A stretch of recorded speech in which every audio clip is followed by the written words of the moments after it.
our chase team has found someone who was in that bar. His name is Alex Chatoff. He's a sophomore at California Lutheran University, Lutheran. He was with his friends at that bar last night, and we've reached him on the phone. Alex, how have you digested what you've gone through? Tell me what is in your heart today as you look back on this.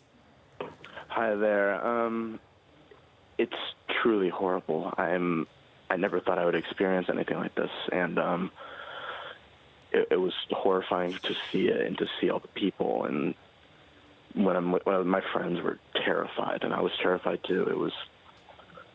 It was not a pretty sight. You know what? You're 20 years old. You're not in a war zone. You're at a bar. You were there for what? I take it just to hang out with your friends. What was the first indication that something was going wrong that night? We heard what sounded like balloons popping, except a lot louder at first. And what we thought was that maybe somebody knocked over a table. But the shots continued and continued and continued.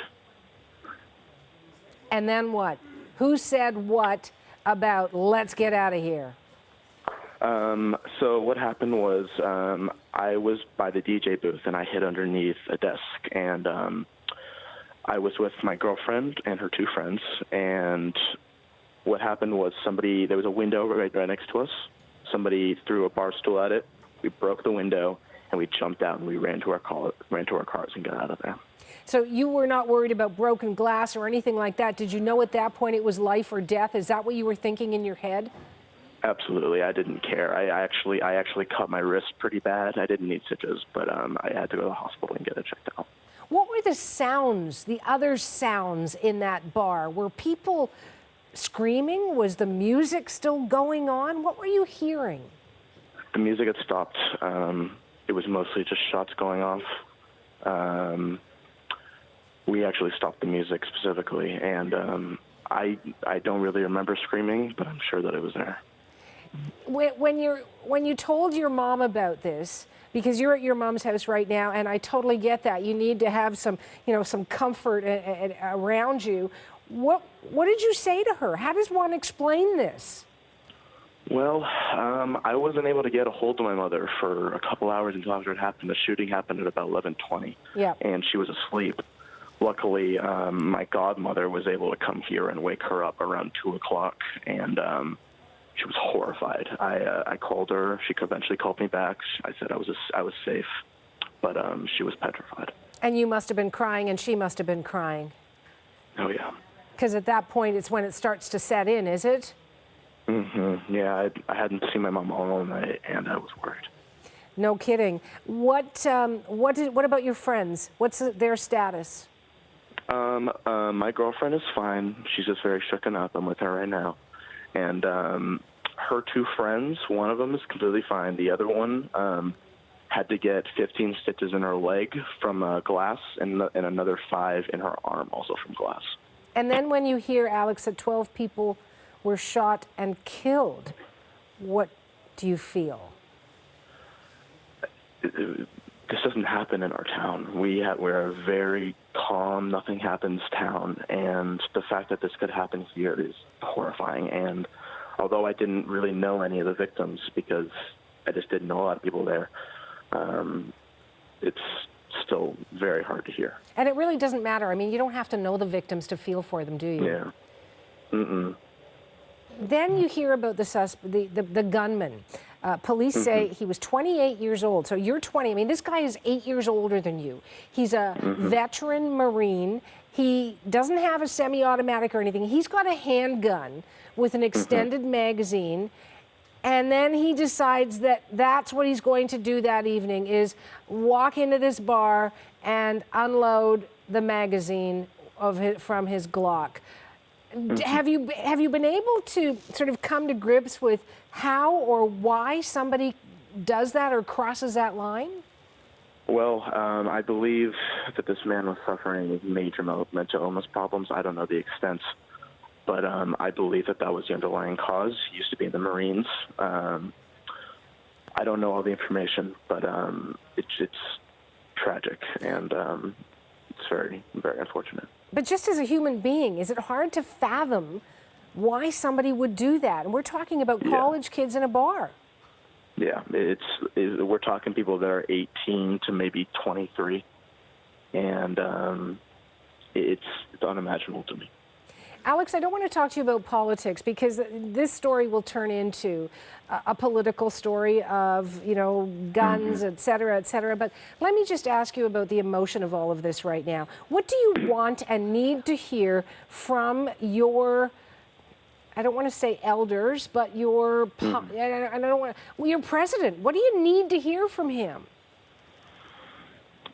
Well, I believe that if somebody on the site in our bar was armed, this could have been stopped. I believe that our president tweeted about it earlier.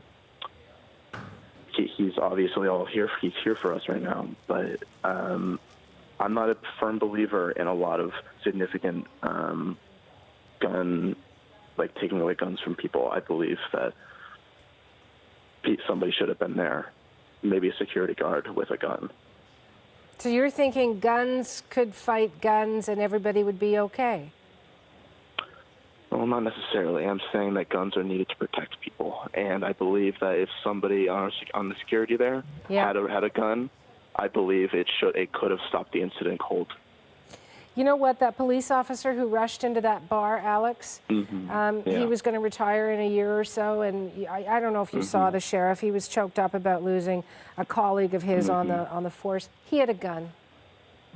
Yes, ma'am. He was shot. It didn't stop it.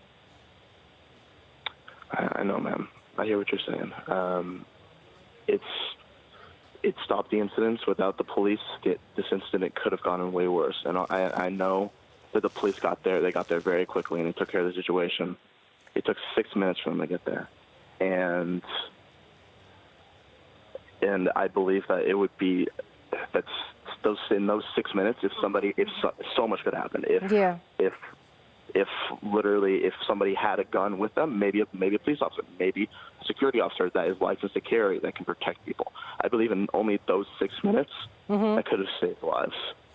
I certainly wish that those 12 lives that were lost had not been, Alex, and I know you're probably thinking the same thing. Listen, I wish you strength. I hope you're able to find the support you need to give to your friends who need it as well, and that your mom is okay, knowing that you're safe and sound. I want to thank you for sharing your story. Cool. Thank you so much. Okay, bye-bye. That is eyewitness Alex Chatoff. He was speaking with me over the phone. He is in Thousand Oaks, California. He's a sophomore student at California Lutheran University. It's an emotional story, as we mentioned. You could hear it in Alex's voice about, having gun shots go off and be at a bar with his friends, never expecting that to happen. Let's hear from more witnesses from that bar in Thousand Oaks, California, as we go to break. I'm pretty sure I saw him, and I'll never get that picture out of my head, but we dropped and we heard the gunshots out. A lot of gunshots, a lot. And I was just laying there. He had 2 rounds that I know with him. He changed them within about 6 seconds, which was really fast. So he knew what he was doing. He just kept firing. I ran out the front door. I hear chairs being thrown out the window. People were trying to get out the window. I know people there. I hope everybody's okay. I don't know how I didn't get shot.